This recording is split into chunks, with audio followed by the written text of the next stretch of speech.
Hi, and welcome to the Your Good News podcast with me, Katherine Getty. It's easy to believe the news around us that the world is dark and the future is the same. But what if we chose something different? What if we chose to find the good news in each day?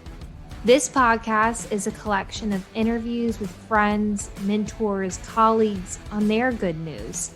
From business to health to politics and everything in between, it's my hope that you leave with a boost and find your good news.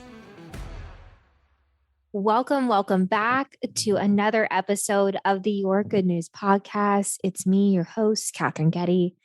I am honored, honestly, each week to get to shine a light on someone who is sharing good, creating good in a world that often feels the opposite, or to share something that's helped me along the way. Today's episode really highlights someone who takes their gifts, their passions to make this world a whole lot better.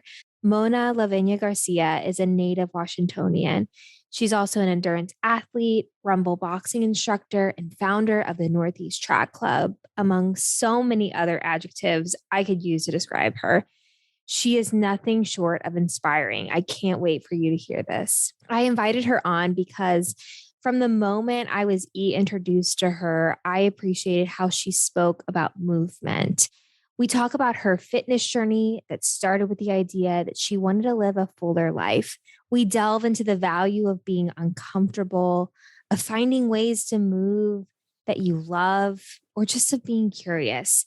It's honestly hard as I say this to just capture all of the highlights because this episode is just that good. Without further ado, my episode with Mona. All right, we are back for another episode of the Your Good News podcast. I am really honored to have this next guest. So let's get started. I begin by asking every single guest, Mona, what's your good news?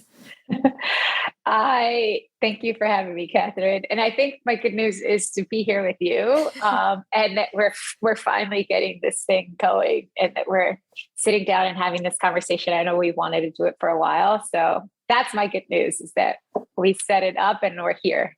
I know, and I'm grateful for Lindsay Thomas. Shout out to Lindsay Thomas for connecting us because LT. You know, she's just a great connector. So let's get started.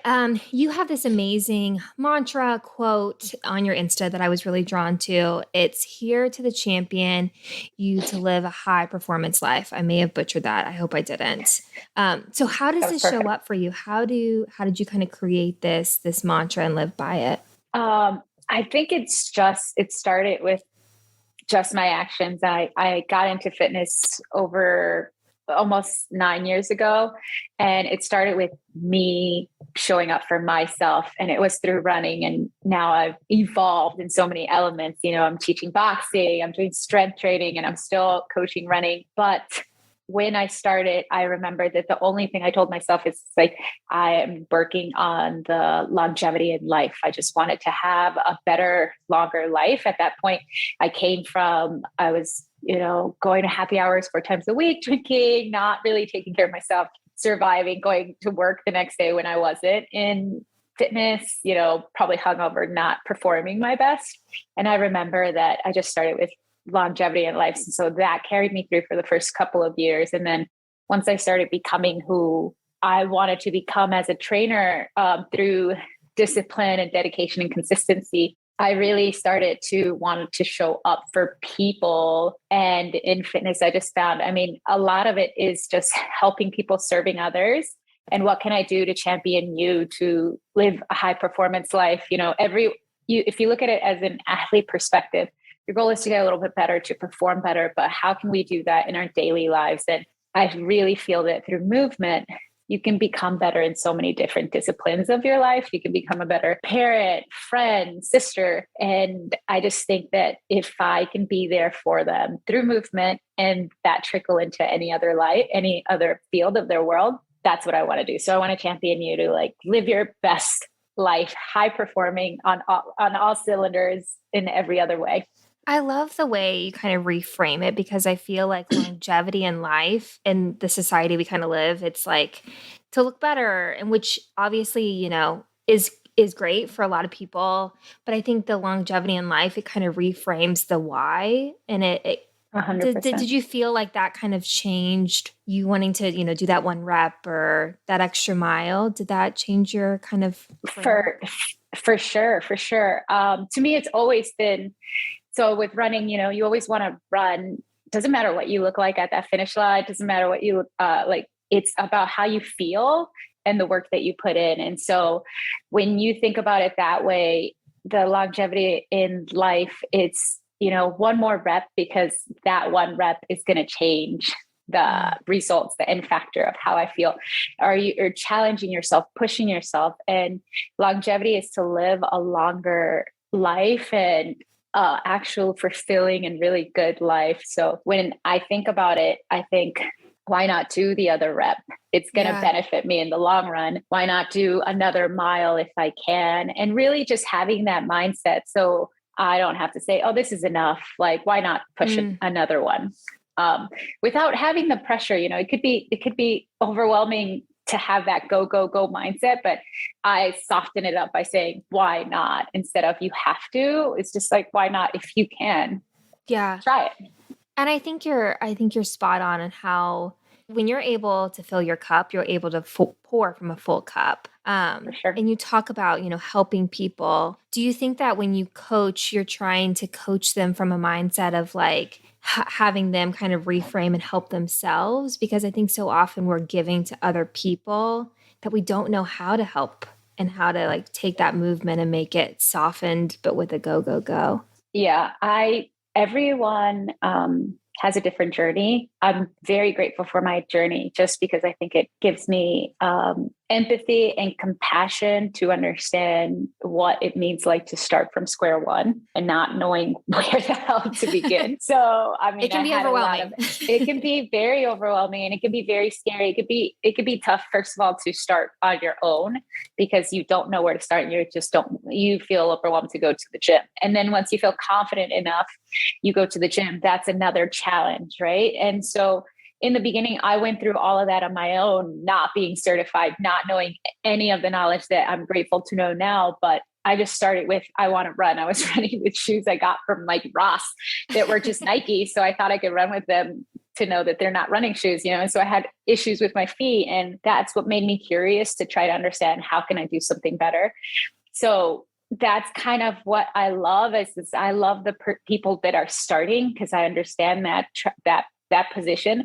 I love people who are feeling confident in where they're at and want to get better, because that's where I was at one point. So I think that my journey really helped me to the point where, I went from not running to running marathons to helping people kind of PR, get their best marathon, best 5K, or train for their fastest mile. So all of those things that I went through, I just loved sharing that journey. Not just as a coach, sometimes I'm just as a friend or as a hype person. So I am there to champion people. But also now I have the knowledge and the expertise to make you better and to coach you. And more importantly, it's the mindset. It's just to be there and have someone that believes in you. And I believe that everyone is capable of doing it. Obviously there's some formalities that some have to go to if they're injured and they're restarting from somewhere. But you can always, if you put your mind to it, there's always something that you can attain to. And so that's kind of how I look at it. And I love my journey because it's helped me, and I'm just always learning and curious about it. So then I'm ready for any opportunity that comes my way. That gratefulness really shines through in the way you speak about health and speak about fitness, because I think we've talked about it. It can be so overwhelming to For sure. I don't know where to start. All of my friends are doing X workout, but I don't really love X workout. I would rather do Y. What would you say to folks that are like, I want to start a journey, or I'm on a journey and I'm not loving it? How do I reframe it? How do I take a pause and say, I love my journey, but I want to switch it up? Yeah. I mean, exactly what you said. Your friends can be doing something and maybe you don't love it. And maybe that's why you don't have your own fitness or movement journey. So you have to find what you love. And at first be curious, and also just really listen to yourself. I think with fitness trends and stuff happening, you feel like that's something that you should be doing. And that is not the case. You find something that brings you joy, brings you happiness, challenges you, makes you feel different when you're out of breath, all those feelings. Some people love low impact. Some people love high impact, that their heart is at their throat, whatever, or you want that burning sensation that's slow and steady. Whatever it is, be curious to try out different formalities. And also, once you do, then stick with it. And trust me, then you'll enjoy your journey. And it's always cool to restart, and it's always cool to try something else. I mean, running introduced me to strength training because I wanted to be stronger. It introduced me to Pilates, which is slow, and everything excites me, but the core of it, at least for me, was running, then now I'm doing different avenues. Boxing has really empowered me and challenged my mind because it's coordination. So it's throw punches, it's fast. You have to connect your feet with your arms. So it's always, to me, at least, it's always staying curious and staying exciting. And it gets easier once you have a habit. So stick to it. You got to stick to it. That's probably one thing, right? If you say you like something, so as soon as you walk out, you're still in those endorphins, sign up for the next class. Because that's what's important. You talked about it earlier as a trainer. You talk about discipline and consistency. I think discipline and consistency, you've kind of weaved it together also with the idea that if you want to make it happen, you'll make it happen. Motivation is fleeting. How do you create a consistent kind of habit, and how would you encourage folks to kind of find the goodness in every morning or every afternoon or whenever you have that time doing it? Yeah. That's the not so glamorous part, right? Motivation is so glamorous because it's like, yes, I just felt this rush of enlightenment that made me want to go do what I had to do. The hardest part is showing up. So if you sign up for a class and you walk in the door and the class starts, that's a win. You're there. If you're doing it from your home, or if you step out the first steps, that's the win. And so celebrating those small accomplishments day by day, although some people might think that that's repetitive, that changes your mindset. That lets all the other things go, and you slowly start chipping away, and then you're doing it 3 to 4 times a week. Then you're doing it 5. Find an accountability partner, which is huge. I know that for Northeast Track Club, which is the track club we'll talk about probably later. A lot of it is accountability, knowing that people are going to show up in the cold winter days, talking about that session that sucked with your friend is really fun. But it really just starts with just showing up and saying you're going to do it. Sometimes you're still sleepy eyed or tired, or after a long work day, it's tough. But once you're in it, once you show up, you can start achy, you can start slow, whatever the case is, but you're in it, and it's so funny, but we always say you never regret it once it's done. I think it's, as you talk about celebrating the small win, I probably was, having a face, because I had a workout yesterday that I was like, it didn't feel great, but I need to reframe it and think about it in the way of I got the opportunity to move my body for 30 minutes. That's a win. And so that I was having a light bulb moment. So to put a pin in that one, but I think it's important you never think about that you just are doing it as a win, because you think that you're I have to be drenched in sweat, or I need to see it on the scale, or whatever it may be. And so thank you for sharing that. And I'm now having a light bulb moment. So definitely appreciate it. Good. Another one that I tell myself, because is relish in the bad workouts, because they make you appreciate those good ones too, right?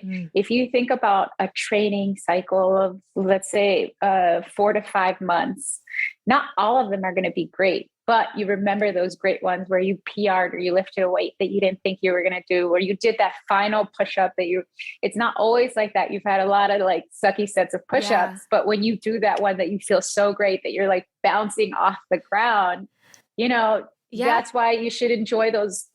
Sorry, I was gonna say shitty, but you can those, say it. those shitty push-ups, because when you feel solid, you know what it took to get you there. And to me, it's all about the journey, and knowing that sometimes you're going to have those shitty moments, but they are to make you greater. in the long run.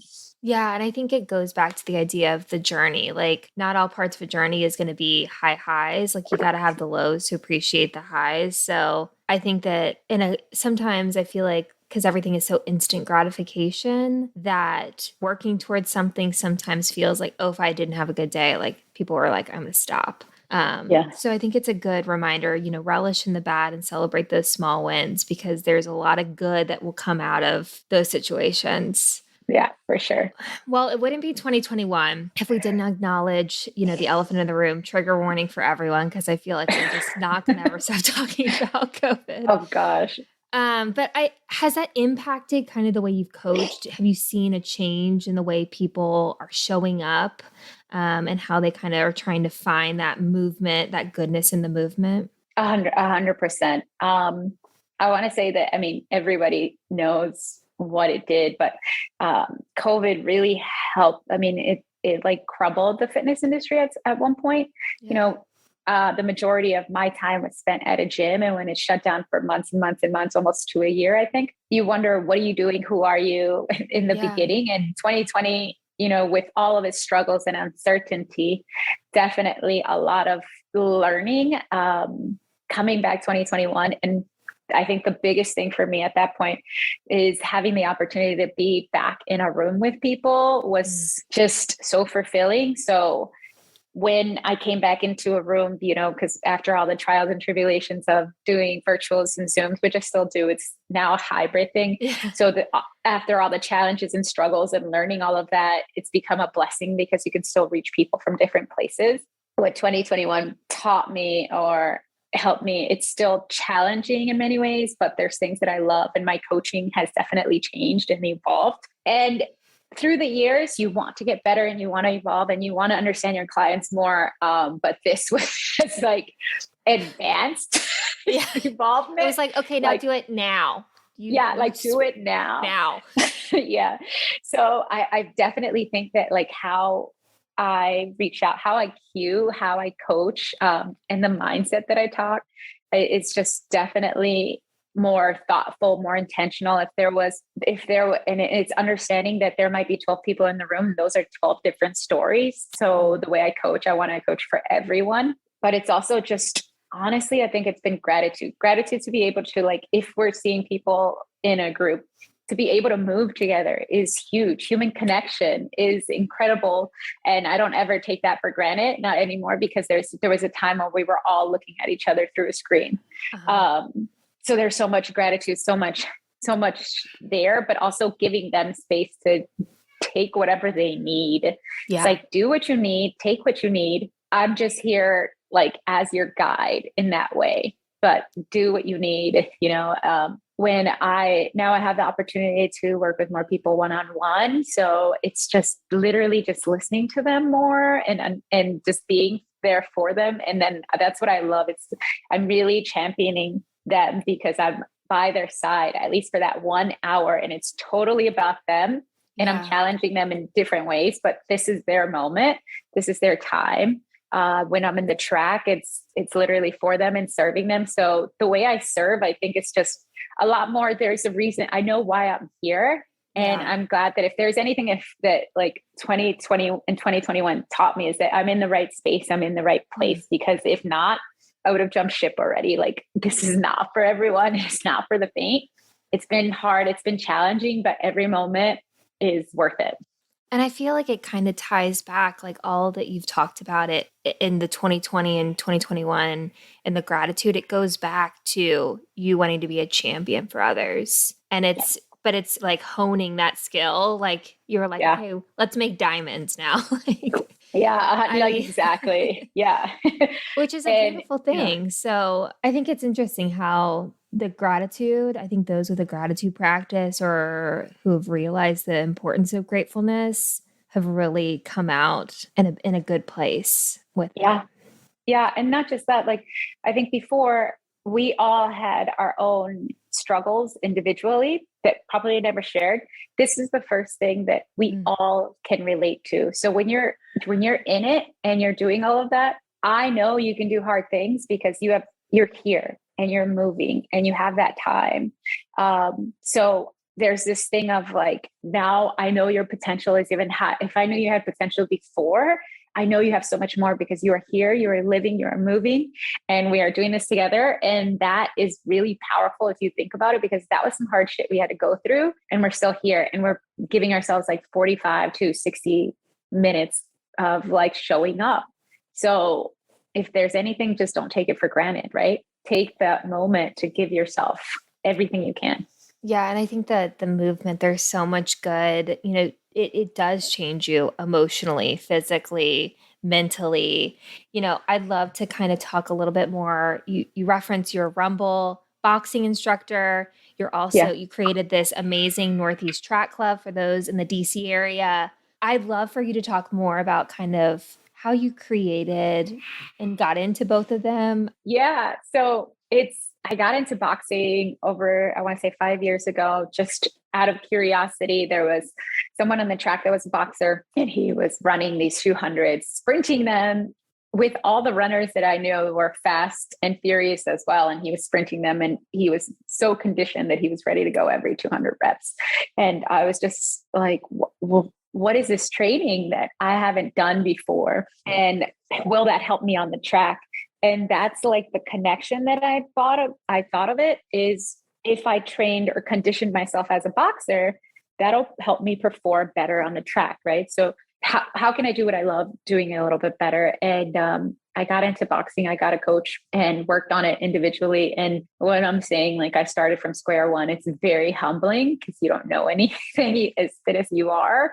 Like, starting something can be very humbling. So, and you're always a student. I'm still a student, but yeah, I fell in love with the sport and the way it challenged me, the way it challenged my mind, it challenged my body, and it got me really uncomfortable. And I wanted to just know more. And when Rumble announced that they were coming to DC, if there's anything that I want to do is just represent for my city. I mean, I'm born and raised in DC. And so I wanted to be one of the founding trainers, and I reached out to them and I was just like, I'm learning boxing and I want to be one of the founding trainers. And they were like, okay, cool. Well, like, if you want to see what we're about, come to New York. I was there like 2 weeks after taking all the classes and continued to go just to learn. I fast forward, I ended up being one of the founding trainers. We moved to New York City so we can learn all of it, everything to launch in DC. And it's been amazing to build that studio from the start with the incredible trainers that I call my team. Everyone's super talented, super skilled, and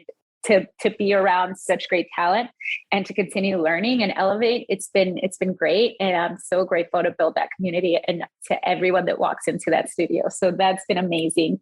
But as you know, running has always been my first love. And I always, again, for the city, feel like running, if I can create a space where people feel good about running and leave. Because if you think about when you were in PE class and you were breathless and didn't know, and like no one told you how to run and you just got to run all out and you're just like, this isn't meant for me. If I could change that mindset, just one person, I feel like it's great. I also feel like it should be free. So that's kind of where NETC came from. And it happened in 2020 when I think we needed each other the most, and running really builds community. So it organically just blossomed into this massive thing that, I mean, I have, again, another amazing team of founders and captains there that really believe in it. And we just work our asses off to just create a space. And the people that come, they're now friends. We hang out together and it's just been incredible. So I'm just so happy that I get to do both. I always envisioned it and it felt hard and impossible. And it's crazy that during a pandemic, I found a way to make it all happen. And so it's wild that during the hardest times of our lives, so much beautiful things can happen because you find a way and you push. And if you're resilient as hell, you make it happen, and people need it. People want it. So I will continue to show up. Well, that's a testament to all of the consistency and discipline that I know you've had over the years, like for something like that to happen. Like, that is a lot of work that you've put in, and it's amazing. And I think the way you talk about it is being uncomfortable. I think even saying it, sometimes you're like, oh, I don't want to be uncomfortable. How do you kind of like coach through it? How do you personally get through, like, yeah, it's uncomfortable, but it's a part of the journey. Because I think that that's something people could really love to learn. Yeah. So yeah, talking about it helps. Talking about knowing that you need to be uncomfortable helps. It's a muscle. It's a muscle. And I want to say that movement and actually, whichever way, if you've had a tough life, know that you've had that and that's part of your journey and embrace that. You don't have to hide that part, because I think that helps you understand you can handle a lot of hard shit, right? So mothers to me is one thing, because to have a baby, to grow a baby after it, I know a lot of moms that when they walk into a workout, when I work with them, they don't play. They go all out because they've done something harder than this. A 45-minute workout is, easy for them. They know why they're there, but you don't know how to handle it until you do it. And you look back and you're like, yeah, that was tough, but I did it. So again, it goes back to celebrating those wins. And always, if you have a journal, if there's a way, just remember what you go through, because that helps you build, right? When you build upon many things, but there was a lot of uncomfortable moments where, like, even this, like, personally, where like I can't sleep, or my skin starts to boil, or my muscles start to fatigue. So different levels. And I just always remember those things. And I look back on it. It's like, I handled that. So when I'm going through something hard presently, it's just knowing that this too shall pass. So it's remembering what you've gone through, so you can know you can handle what's present. But it's just practice, little by little, getting uncomfortable, like a run. 1 mile can be tough, but if you do it for 4 weeks, by the 4th week, it's not as tough as it was the first week. Yeah, I think I maybe originally told you that I was learning how to run. I say learning because I think, to your point, like, I remember PE classes where it's like the presidential fitness test. It's like, go run a mile. Yeah. I'm like, how do I do that? I feel like we were all in like our like uniforms, like khakis. And I was like, how am I supposed to run? Like, I don't like something. They had us wearing like a regular clothes, and they're like, just go all out. You'll fail if you don't do a sub 5. I'm like, okay, got it. I'm gonna go. But my boyfriend's an avid runner, and I've started running, and I was gonna be running the Marine Corps 10K. That ended up getting canceled, but my friend, who's also a really good runner, she was like, well, let's go run the 6 miles. And I like did it after like obviously training, but I was like, okay, now I see like why I like ran all those different types of runs, and like why like sometimes I was like, I'm going to have to walk a little bit. But I think you're so right about the muscle part of it. But I think that we just got to push through that uncomfy phase. And that is something, I think it's either a workout, or maybe you're facing something in your real life. Because I feel like sometimes my workouts mirror my life, where it's like, you can't 100%. You can't avoid it. You can't go around it or over it or under it. You got to address it. And so I appreciate you sharing that and reminding people that there is so much good in flexing that muscle. Yes. It sucks. Even when it sucks, like, for sure. I mean, you've gotten an email that you have to respond to, and it's very uncomfortable how you will have to respond to it. Right there, you're showing your confidence, you're showing your strength, right? And that is by leaning into it instead of avoiding that uncomfortable email or that conversation with a colleague or a family member. That is uncomfortable stuff. And being there and just showing up for yourself and being confident enough, the confidence builds the more and more you do it. And, confidence is something that I don't naturally have. So everything that I do is just showing up, and knowing how I'm showing up at that moment is enough. And then seeing what happens after. And then after, when you pass that hump, that uncomfortable phase, you feel so much more light, and you're just like, whoo, I did that.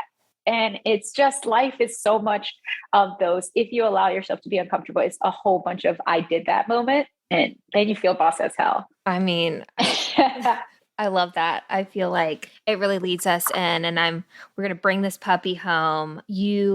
I think you answered in some of the pre-show prep about your love for Green Lights, Matthew McConaughey's book. If folks haven't read it, please go read it. I think there's also an audiobook version that now I just want to re-listen, because I think he reads it. He reads it. I feel like it would be amazing.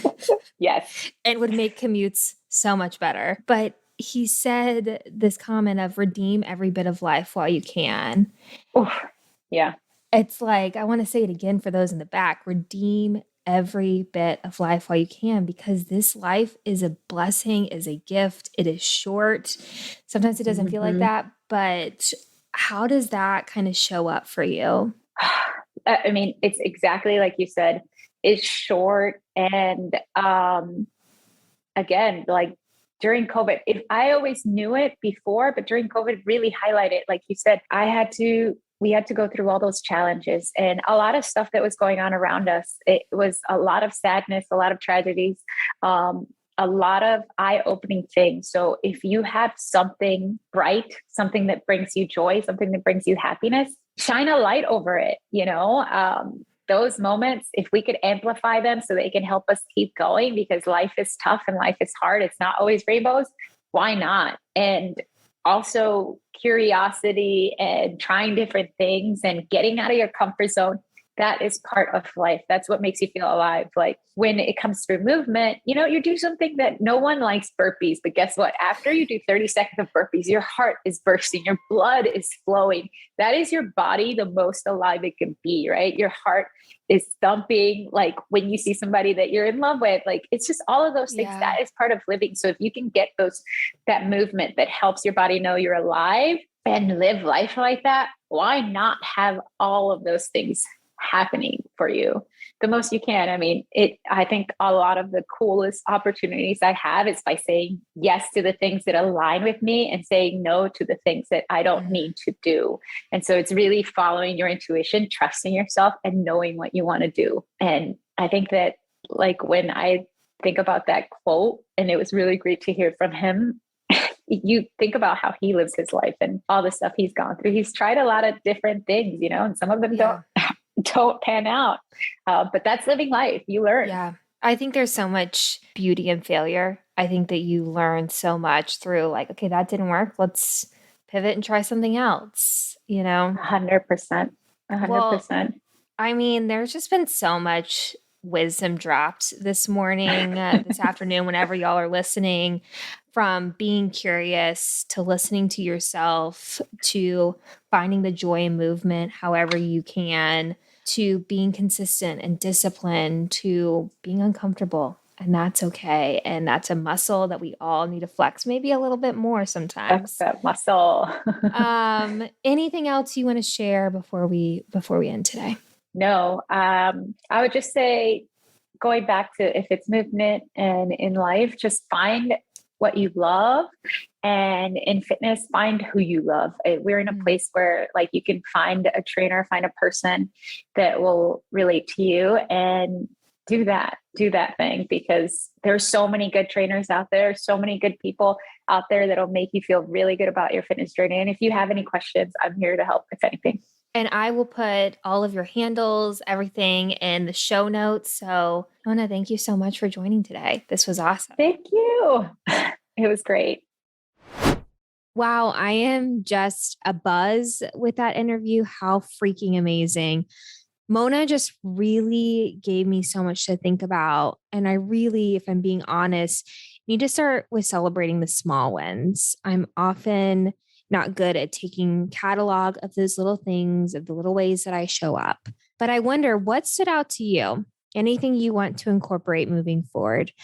Big thanks to Mona for joining an episode. And thanks to you for listening this week. It means so, so much to me. And if you liked, please share, repost, leave a review, and join us next week for another episode of the Your Good News podcast.